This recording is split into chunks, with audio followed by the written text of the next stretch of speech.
More than 150 translation teams work on islands in the Pacific and elsewhere.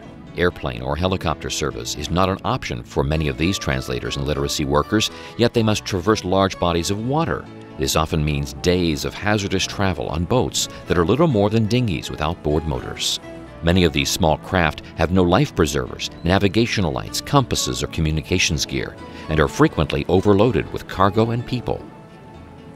The mission of the Maritime Services Department is to provide safe, efficient transportation for those traveling by rivers, lakes, swamps, deltas, coastal waters, and the open seas.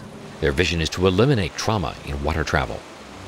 Transportation is probably the greatest obstacle, the greatest hurdle, the greatest challenge, because the only means of moving around are expensive, because there's no roads, no trains, no buses. You travel by air or by water.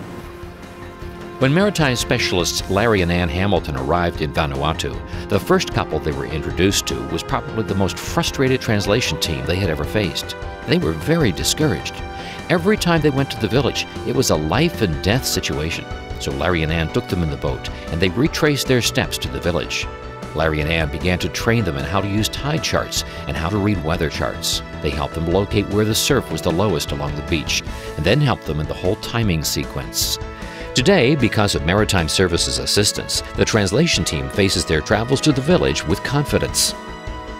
The needs are varied in each location. We need a few good sailors, customized boats for very challenging locations and situations, and we need more of the safety kits that consist of various products that can help in times of unexpected trauma.